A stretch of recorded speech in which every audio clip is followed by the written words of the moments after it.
এই গরমে ঠান্ডা ঠান্ডা আইসক্রিম যদি ঘরে বানিয়ে নিতে পারি তাহলে আর কোনো কথাই নেই, তাই না বন্ধুরা? ওয়ালাইকুম বন্ধুরা, আমার হেসেলে আপনাদের সকলকে জানাই স্বাগত। বন্ধুরা, আজকে আপনাদের সঙ্গে শেয়ার করব ম্যাঙ্গো আইসক্রিম। আর এটা বানাতে কিন্তু 2-3 মিনিটের বেশি সময় লাগবে বলে তো আমার মনে হয় না। খুবই ঝটপট রেসিপি বন্ধুরা, আর হেভি ইজিভাবে বানাবো। আর এটা কিন্তু আপনারা একবার খেলে বারবার বানিয়ে খেতে চাইবেন। তো আর দেরি কিসের বন্ধুরা, দেখেই বুঝতে পারছেন আইসক্রিমটা কত সুন্দর হয়েছে। তো বন্ধুরা, বেশি টাকা খরচা করে বাইরে থেকে আইসক্রিম কিনতে হবে না। এটা একবার বানিয়ে রেখে দিলে ঘরে বাচ্চা বড় সবাই কিন্তু একসঙ্গে এনজয় করতে পারবেন। আর হাতে বানানো জিনিস একটা বেশি টেস্টি, হাইজিনিক, আর সবচেয়ে বড় কথা হচ্ছে সবচেয়ে আনন্দ যে ঘরে আইসক্রিম বানিয়ে খাওয়াটা। এটা কিন্তু মানে ভীষণ ভালো লাগে, তাই না? কিনে তো সবসময় আমরা খাই। বন্ধুরা, এত সহজে যদি এত সুন্দর একটা আইসক্রিম ঘরেই বানাতে পারি তাহলে আর কিনে খাবোই বা কেন, তাই না? তো চলুন ঝটপট আমরা আইসক্রিমটা বানিয়ে ফেলি। আর রেসিপিটি কিন্তু আপনারা শুরু থেকে শেষ পর্যন্ত দেখতে থাকবেন বন্ধুরা। আশা করছি রেসিপিটি আপনাদের ভীষণ ভীষণ পছন্দ হবে। তো সময় নষ্ট না করে চলুন রেসিপিটি শুরু করা যাক। তো বন্ধুরা, আইসক্রিম বানানোর জন্য আমি একটা হিমসাগর আম নিয়েছি। আমটাকে সুন্দর করে ধুয়ে ছিলে নিয়েছিলাম, আর ছিলে ছোটো ছোটো টুকরো করে কেটে নিয়েছি। তো এরকম ছোটো ছোটো পিসেসে কেটে নেবেন। এতে দিয়ে দিচ্ছি 2 টেবিল স্পুন মতো চিনি। আর আমটা যেন মিষ্টি হয় বন্ধুরা, অবশ্যই মিষ্টি আম ব্যবহার করবেন। আর এখানে আমি আমুল গোল্ডের মিল্ক ব্যবহার করছি। মিল্কটা কিন্তু অবশ্যই ঠিক আর সুন্দর একটা ভালো কোয়ালিটির মিল্ক ব্যবহার করতে হবে। আর এখানে আমি দিচ্ছি কনডেন্স মিল্ক। তো মিষ্টিটা আপনারা যদি যেমন পছন্দ করছেন কম বেশি একটু একটু করতেই পারেন, কিন্তু আইসক্রিম বানাচ্ছি যখন মিষ্টি তো দিতেই হবে বন্ধুরা। তবে কনডেন্স মিল্কটা কিন্তু অপশনাল, যদি থাকে দেবেন, না থাকলে গুঁড়ো পাউডার দুধও কিন্তু ইউজ করতে পারেন, তাতেও ভালো টেস্ট হবে।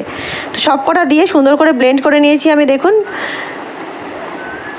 সুন্দর করে ব্লেন্ড করা হয়ে গেছে বন্ধুরা। দেখুন আর কত সুন্দর একটা স্মুথ পেস্ট হয়ে গেছে। এইবারে এর মধ্যে আরেকটা জিনিস অ্যাড করব, যেটা দিলে আইসক্রিমের টেক্সচারটা কিন্তু একদম পারফেক্ট চলে আসবে। সেটা হচ্ছে ফ্রেশ ক্রিম। তো এর মধ্যে আমি দিয়ে দেবো কিছু ফ্রেশ ক্রিম। আর বন্ধুরা, আমি এখানে আমুলের ফ্রেশ ক্রিম ইউজ করছি। এটা আমার খুব ফেভারিট, সেই কারণে এটা ইউজ করছি। আপনারা কিন্তু আপনাদের পছন্দ মতো যে কোনো কোম্পানির ভালো ফ্রেশ ক্রিম ইউজ করতে পারেন। তো যেহেতু আইসক্রিম বানাচ্ছি বন্ধুরা, তো ফ্রেশ ক্রিম অনেকটাই দিয়েছি। তো আমি একটা প্যাকেট পুরোটাই দিয়ে দিয়েছি বন্ধুরা। আর একটা আমের জন্য একটা প্যাকেটই যথেষ্ট। আর এখানে কিন্তু আমি মিল্কটা 8 কাপ মতো ব্যবহার করেছিলাম। লিকুইড যে মিল্কটা ব্যবহার করেছিলাম সেটাও বলে দিলাম।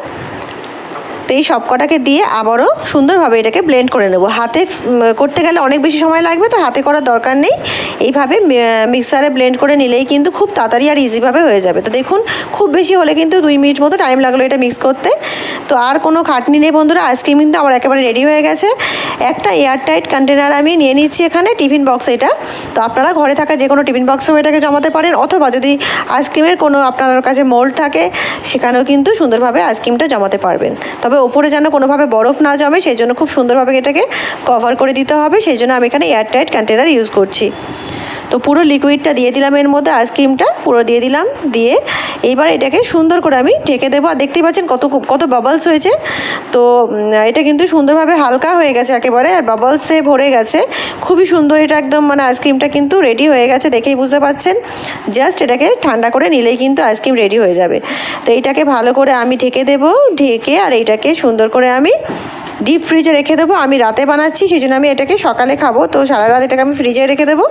তো এইভাবে আপনারাও রাতে করে রাখতে পারেন, অথবা সকালে করে অন্তত 7-8 ঘন্টা, 6 ঘন্টা 7 ঘন্টা রাখলেই খুব সুন্দরভাবে সেট হয়ে যায়। তো বন্ধুরা দেখুন, সারা রাত এটাকে ফ্রিজে রেখে দিয়েছিলাম। সকালে আপনাদের সঙ্গে শেয়ার করছি আইসক্রিমটা কেমন হয়েছে দেখা যাক।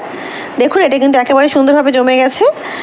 এটাকে সুন্দরভাবে আমি এবারে একটা হাতার সাহায্যে তুলে নিচ্ছি। আপনারা স্পুনের সাহায্যে বা আইসক্রিম কাটারের সাহায্যে সুন্দরভাবে এটাকে নিতে পারেন। আমি এটাকে ঘরে যে হাতা দিয়ে আমি ডাল তুলি, তো সেই হাতাটাই এখানে আমি ইউজ করেছি। বুঝতেই পারছেন অনেকটা বড় হাতা।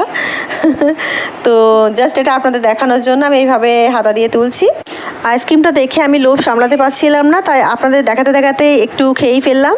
আর দারুণ হয়েছে স্বাদটা বন্ধুরা, একদম মানে বানিয়ে অবশ্যই দেখতে পারেন। আর যখন মিক্সিংটা আপনারা করবেন আইসক্রিমটা, তখন কিন্তু চাইলে একটু কেসারও দিয়ে দিতে পারেন, যদি বাড়িতে থাকে তো। তাহলে কিন্তু বেশ দারুণ একটা ফ্লেভার আসবে। আর না থাকলে দিতে হবে না, কোনো অসুবিধা নেই, যেহেতু এটা ম্যাঙ্গো ফ্লেভারে বানাচ্ছি, তো ম্যাঙ্গো ফ্লেভার তো আছেই। তো বন্ধুরা, রেসিপিটি কেমন লাগলো অবশ্যই কমেন্ট করে আমাকে জানাবেন। রেসিপিটি পুরো দেখার জন্য আপনাদের সকলকে জানাই অসংখ্য ধন্যবাদ। দেখা হচ্ছে একটা অন্য নতুন রেসিপির সঙ্গে। ততক্ষণ সবাই ভালো থাকুন, সুস্থ থাকুন, আর আমার সঙ্গে থাকুন। আল্লাহ হাফিজ।